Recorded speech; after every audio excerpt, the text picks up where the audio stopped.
மக்கள் அனைவருக்கும் வணக்கம். சவுக்கு சங்கர் அவர்கள் இந்த திருப்புவனம் மாவட்டத்தில் அந்த நடந்த லாக்அப் டெத்தில் நிறைய கேள்விகள் எழுப்பியிருக்காரு. இப்போ ரீசெண்டாக பார்த்தீங்கன்னா ஒரு தனியார் யூடியூப் சேனலில் அவர் வந்து பேட்டி கொடுத்துருந்தாரு. அந்த பேட்டியில் இந்த அஜித்குமார் செக்யூரிட்டி அஜித்குமார் இறந்த இந்த வழக்கில் ஏகப்பட்ட கொஸ்டினை முன் வச்சிருக்காரு. அதை பற்றி தான் நம்ம இந்த வீடியோவில் பார்க்க போகிறோம். வாங்க வீடியோக்குள்ளே போகலாம்.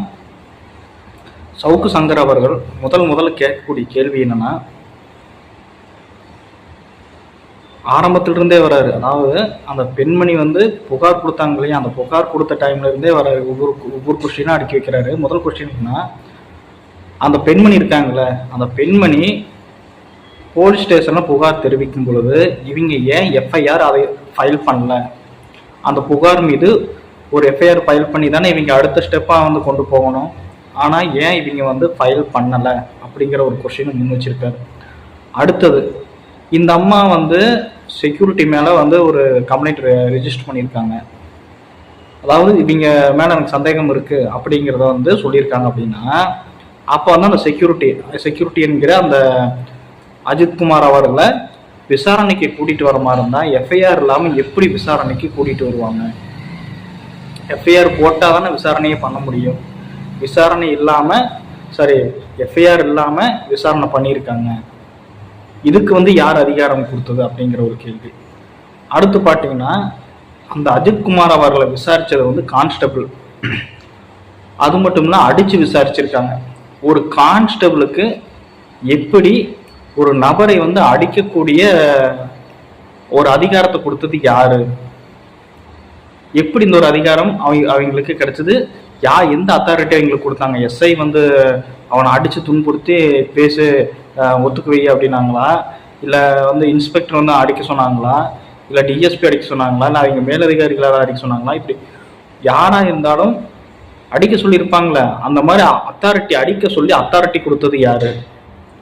ஒரு எஃப்ஐஆர் இல்லாமல் ஒரு நபரை இல்லீகலாக கூட்டிகிட்டு வந்து எப்படி அடிக்கலாம்? அது ஒரு கான்ஸ்டபிள் எப்படி வந்து மேலே கை வைக்கலாம்?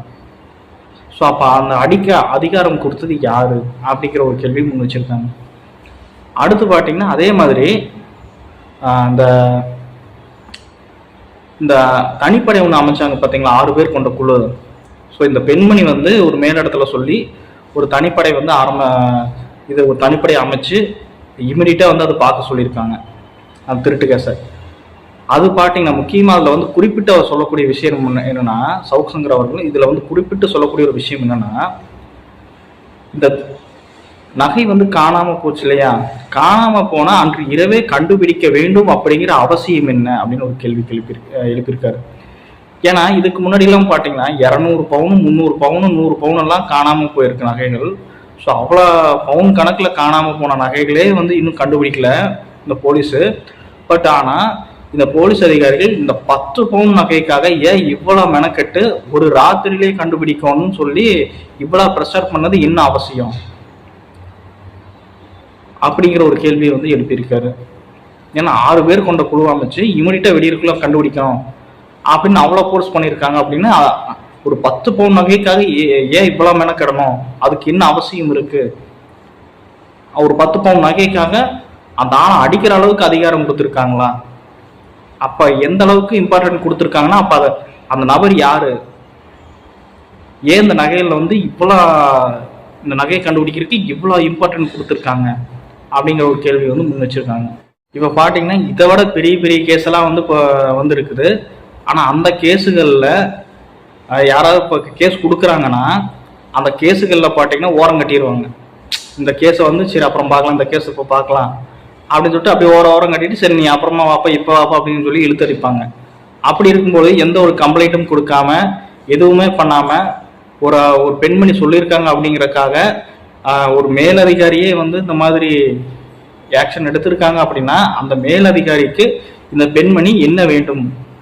நண்பராக வேண்டுமா, இல்லை ஒரு உறவினராக வேண்டுமா, இல்லை என்ன என்ன ஒரு ரிலேட்டிவ் வேணும் அப்படிங்கிற ஒரு கேள்வி முன் வச்சிருக்காங்க.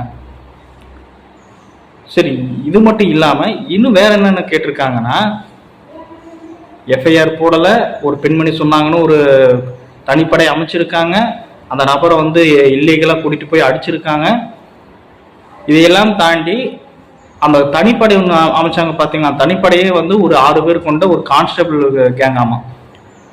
ஸோ ஒரு கான்ஸ்டபிளுக்கு அடிக்கக்கூடிய எப்படி சொல்கிறது, ஒரு கான்ஸ்டபிள் எஃப்ஐஆர் இல்லாமல், எஸ்பி சொல்லாமல், எஸ்ஐ சொல்லாமல், இன்ஸ்பெக்டர் சொல்லாமல் கூட்டிகிட்டு போய் அடிச்சிருக்காங்க அப்படின்னா, அப்போ வந்து அவங்க ஒருத்தங்களை ரிப்போர்ட் பண்ணுவாங்களே, நான் இந்த மாதிரி அடிச்சிட்டேன் சார், இந்த மாதிரி ஆயிடுச்சு, இந்த மாதிரி இறந்துட்டார் அப்படின்னு சொல்லி அவங்க ரிப்போர்ட் பண்ணியிருப்பாங்க அந்த கான்ஸ்டபிள் 6 பேரும். ஸோ அப்படி ரிப்போர்ட் பண்ணக்கூடிய ஆள் யாரு, அந்த மேலதிகாரி யாரு, இவங்க வந்து யாருக்கு ரிப்போர்ட் பண்ணுறாங்க, அது யாரு அப்படிங்கிற ஒரு கொஸ்டின் கேட்டிருக்காங்க. ஸோ சவுக்கு சங்கர் அவர்கள் இவ்வளோ கொஸ்டின்களை முன் வச்சிருக்காங்க. இந்த கொஸ்டின்களை சவுக்கு சங்கர் அவர்கள் மட்டும்தான் கேட்குறாரா அப்படின்னு கேட்டால் அவர் மட்டும் இல்லை, நிறைய பிரபலங்கள் கேட்டிருக்காங்க. நிறைய பிரபலங்கள்னா ஒன்றே வந்து சிவகார்த்திகேயன், ரஜினி, சூர்யா, அப்படி போயிடாதீங்க. அவங்களாம் யாரும் கேட்கல. இது வரைக்கும் அவங்க இதை பற்றின ட்வீட்டெல்லாம் எதுவுமே போடல. தாவேகா சைட்லேருந்து தளபதி விஜய் அவர்கள் அந்த கட்சியில் வந்து ஒரு அறிக்கையை வெளியிட்டிருக்காங்க. இதை பற்றின ஒரு அறிக்கை சவுக்கு சங்கர் அவர்கள் கேட்டிருக்காங்க. அப்புறம் சின்ன சின்ன ஜெர்னலிஸ்ட் எல்லாம் வந்து இந்த கொஸ்டின் வந்து ரைஸ் பண்ணியிருக்காங்க, எப்படி இந்த மாதிரி நடந்தது அப்படிங்கிற ஒரு கொஸ்டின் ரைஸ் பண்ணியிருக்காங்க. இத்தனை கேள்விகளை வந்து எழுப்பியிருக்காங்க. அவ்வளோ கோர்ட்டில் கூட, மதுரை கோர்ட்டில் வந்து இந்த கேஸ் நடக்குது. அந்த மதுரை கோர்ட்டில் கூட இதை பற்றி இத்தனை கேள்விகள் கேட்டிருக்காங்க. யார் வந்து எஃப்ஐஆர் போடாமல் இந்த மாதிரி வந்து உங்களை பண்ண சொன்னது, எதுக்கு இப்படி பண்ணீங்க, ஏன் இப்படி பண்ணீங்க, இதனுடைய அவசியம் என்ன, இந்த 10 பவுன் நகையை கண்டுபிடிக்கிறதுக்கு என்ன அவசியம் இருக்குது, அவ்வளோ பெரிய அவசியம் என்ன இருக்குது. ஸோ இவ்வளோ விஷயங்களை வந்து கோர்ட்லேயும் வந்து கேள்விகள் எழுப்பியிருக்காங்க. இதில் ஒரு முக்கியமான குறிப்பிட வேண்டிய ஒரு விஷயம் என்னென்னா, இந்த அஜித்குமார் இறந்தார்ல, அவர் இறந்ததுக்கு வந்து போலீஸ் அதிகாரிகள் வந்து என்ன காரணமாக சொல்கிறாங்கன்னா, அவர் வந்து எங்ககிட்ட இருந்து தப்பிச்சு ஓட முயற்சி பண்ணார். ஓட முயற்சி பண்ணும்போது அவருக்கு வந்து ஃபிக்ஸ் வந்துருச்சு, அவர் பாட்டிலே கீழே வந்து ஃபிக்ஸ் வந்து இறந்துட்டாரு அப்படிங்கிற ஒரு ஸ்டேட்மெண்ட்டை வெளியிட்டு இருக்காங்க. அதன் பிறகு பார்த்தீங்கன்னா, இப்போ அரசாங்கம் என்ன பண்ணியிருக்காங்களாமா, அவங்களுக்கு வந்து ஒரு வேலை, அவருடைய தம்பி இருக்கார் இல்லையா, அஜித்குமார் அவருடைய தம்பி இருக்கார் இல்லையா, அவருக்கு வந்து ஒரு அரசு வேலை வந்து கொடுக்க போகிறதா தெரிவிச்சிருக்காங்களாம். அதுபோக ஏதோ சம் அமௌண்ட் வந்து கொடுக்க போகிறதாகவும் தெரிவிச்சிருக்காங்களாம். ஸோ இதை பற்றியெல்லாம் இன்னைக்கு வந்து சோசியல் மீடியாவில் பயங்கரமாக கேள்விகளுக்கு எழுப்பப்பட்டு வந்துட்டு இருக்கு. ஆனால் இது வரைக்கும் எதுக்குமே விட கிடைக்கல. இதில் இன்னொரு முக்கியமான விஷயம் என்னன்னா, அந்த பெண்மணி வந்து முதல்ல காரில் அந்த பணத்தை அந்த பெண்மணி முதல்ல அந்த காரில் நகையை கொண்டு வந்தாங்களா, உண்மையிலேயே நகை எடுத்துகிட்டு வந்திருக்காங்களா அப்படிங்கிற அந்த ஒரு கேள்வி வந்து இப்போ எழும்பி இருக்குது. அதே மாதிரி அந்த நகை வந்து வேற ஒரு இடத்துல இருந்து மீட்கப்பட்டதாகவும் தகவல் கிடைச்சிருக்கு. வேற ஏதோ ஒரு ஸ்கேன் சென்டர்லேருந்து மீட்கப்பட்டதாக தகவல் கிடைச்சிருக்கு. ஸோ நகை வந்து எங்கே போச்சு, எங்கே கொண்டு வந்தாங்க, என்ன ஏது, எந்த ஒரு ஆதாரமும் இல்லாமல் தனிநபரை அரெஸ்ட் பண்ணி எந்த ஒரு எஃப்ஐஆரும் இல்லாமல், எந்த ஒரு ரெக்கார்டும் இல்லாமல் இல்லீகலாக அடிச்சு கொண்டிருக்காங்க அப்படிங்கிற அந்த ஒரு கேள்வி தான் இப்போ சோசியல் மீடியாவில் எல்லாருமே கேட்டுட்டு இருக்காங்க. சவுக்கு சங்கர் முதற்கொண்டு எல்லாருமே இந்த ஒரு கேள்வி எழுப்பிட்டு இருக்காங்க. சரி மக்களே, சவுக்கு சங்கர் அவர்கள் முன்வைத்து இந்த கேள்விகளை பற்றின உங்களுடைய ஒப்பீனியனை கமெண்ட் செக்ஷனில் சொல்லுங்கள். மறக்காமல் என்னோட சேனல் சப்ஸ்கிரைப் பண்ணிட்டு இந்த வீடியோக்கு லைக் பண்ணுங்கள். நான் மீண்டும் அடுத்த ஒரு டாபிக் உங்களை சந்திக்கிறேன். நன்றி, வணக்கம்.